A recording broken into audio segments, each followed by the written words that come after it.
नमस्कार. आज नवरात्रीचा 7वा दिवस. 7व्या दिवशी आपण देवीच्या कालरात्री या स्वरूपाची पूजा करतो. देवीच्या या रूपाची पूजा केल्याने आपल्या जीवनातील अंधार नाहीसा होऊन आपल्याला प्रकाशाचा मार्ग सापडतो. मित्रांनो, तुम्ही कधी देवीच्या रौद्र भीषण अवताराबद्दल ऐकले आहे का? चला तर मग आज आपण जाणून घेऊया देवीच्या त्या रूपाची कथा जिच्या गर्जनाने राक्षसांच्या सैन्याचा थरकाप उडाला होता. पौराणिक कथेनुसार एकेकाळी जगात राक्षसांचा प्रकोप फारच वाढला होता. शुंभ आणि अशुंभ या दोन राक्षस भावांनी संपूर्ण त्रैलोक्य स्वतःच्या ताब्यात घेतले होते. तेव्हा देवाने त्यांच्याशी युद्ध करून त्यांचा पराभव केला. परंतु त्यानंतर त्यांचा सेनापती रक्तबीज हा रणांगणात आला. हा राक्षस फारच भयानक होता, कारण त्याला ब्रह्मदेवाकडून एक वर मिळाला होता.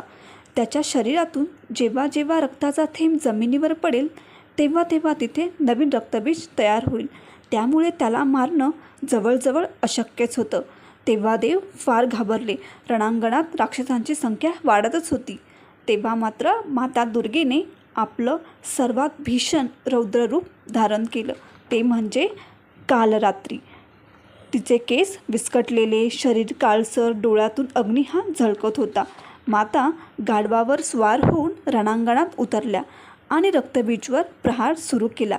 जिथे जिथे रक्त पडलं तिथे तिथे नवीन राक्षस तयार होत होते. तेव्हा मातेने अद्भुत उपाय केला. तिने आपला विशाल जिव्हाळा बाहेर काढला आणि रक्तबीजाचं संपूर्ण रक्त प्यायला लागली. त्यामुळे एकही थेंब हा जमिनीवर पडला नाही आणि रक्तबीजाचं संपूर्ण सैन्य क्षणात संपलं. अशा रीतीने माता कालरात्रींनी राक्षसांचा संहार करून देवांना पुन्हा शांती मिळवून दिली. जगात धर्म, न्याय आणि सत्याचं राज्य पुन्हा प्रस्थापित झालं. तर ही होती माता कालरात्रीची कथा. ही कथा तुम्हाला कशी वाटली हे कॉमेंट करून नक्की कळवा. कथा आवडल्यास व्हिडिओला लाईक, शेअर, कॉमेंट करायला विसरू नका. धन्यवाद.